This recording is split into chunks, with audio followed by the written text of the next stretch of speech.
নেই সাকিব আল হাসান, নেই তামিম ইকবাল।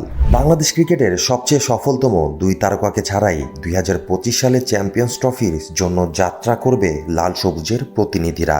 তামিম ইকবাল নিজে জানিয়েছিলেন ফিরছেন না, আর গতকাল রাতে চেন্নাই থেকে আসে সাকিবের বোলিং অ্যাকশনের নেগেটিভ রেজাল্ট।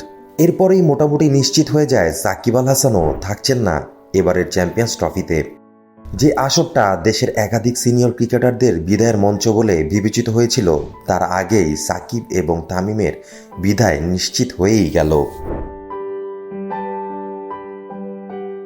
সাকিব আল হাসান যদিও বলেননি তার অবসরের কথা, কিন্তু টেস্ট এবং টি-20কে বিদায় বলে ফেলা এই তারকা আবার নিজেকে শুধরে আন্তর্জাতিক অঙ্গনে আসবেন এমন কল্পনা করাও যে কষ্টকর।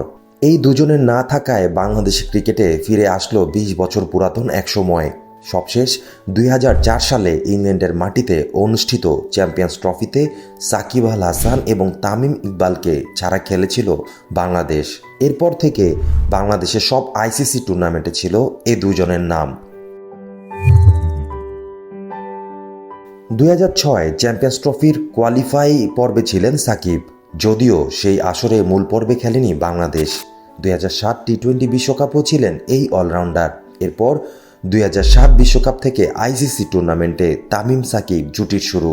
এরপর থেকে সব টুর্নামেন্টেই ছিলেন দুজনে, যার ছেদ পরে একেবারে 2023 সালে এসে। নানা নাটকীয়তার মাঝে সেবার বিশ্বকাপের দল থেকে নিজেকে সরিয়ে নেন তামিম ইকবাল।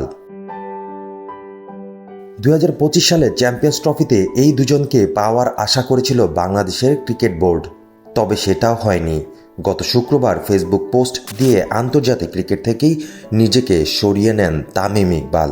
আর সাকিব আল হাসান নেই তার বোলিং অ্যাকশনে ত্রুটি ধরার পড়ার কারণে, যদিও সাকিবের পক্ষে একজন ব্যাটার হিসেবে খেলে যাওয়া সম্ভব ছিল, কিন্তু টিম কম্বিনেশন বিবেচনায় সাবেক এই নাম্বার 1 অলরাউন্ডারকে ছাড়াই দল ঘোষণা করার কথা জানিয়েছেন প্রধান নির্বাচক গাজী আশরাফ হোসেন লিপু। Moinul Hossain, ultimate sports.